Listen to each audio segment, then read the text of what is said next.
लेकिन आचार्य जी, सवाल अब ये है कि दुनिया जहाँ आके खड़ी है, 2024 अब तक का सबसे गर्म साल रहा, 2025 कहा जा रहा है कि इससे भी ज़्यादा गर्म होगा।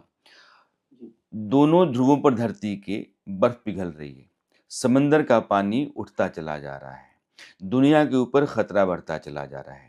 कहा यह जा रहा है कि इंडस्ट्रियल रिवॉल्यूशन से लेकर के अब तक अगर 1.2 डिग्री सेल्सियस टेम्परेचर धरती का बढ़ा है, तो अगले 80-85 वर्षों में वो 3 डिग्री सेल्सियस बढ़ जाएगा।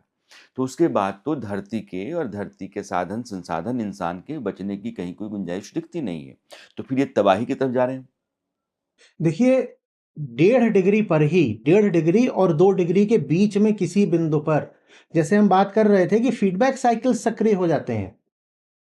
फिर ये नहीं है कि आप कार्बन एमिशन अगर रोक दोगे तो टेम्परेचर बढ़ना भी रुक जाएगा। उसके बाद आप कार्बन एमिशन करना रोक भी दो, माने कर्व को फ्लैट कर दो कि जितना इस साल है उतनी अगले साल है, कार्बन एमिशन मत बढ़ाओ, तो भी टेम्परेचर बढ़ता रहेगा, तो भी बढ़ता रहेगा। और 1.5 डिग्री भी ऐसा है कि जिस पर न जाने कितना विध्वंस होना है, कितनी लाख प्रजातियां इस पृथ्वी से विलुप्त हो जानी है 1.5 डिग्री पर भी।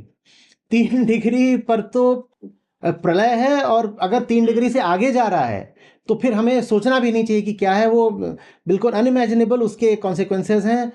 हम आप नहीं रहेंगे, लेकिन जो बच्चे हैं, अगली पीढ़ी है, बहुत बहुत दर्द होगा सोचने में भी कि उनका क्या होने वाला है अगर ये जो ग्लोबल टेम्परेचर राइज है ये 2 डिग्री क्रॉस कर गई। क्योंकि 2 डिग्री के बाद फिर आप उसे रोक नहीं पाओगे, फिर वो 3, 4, 5, 6 वो पता नहीं कहाँ तक जाएगी। लेकिन इन सब मुद्दों को हटा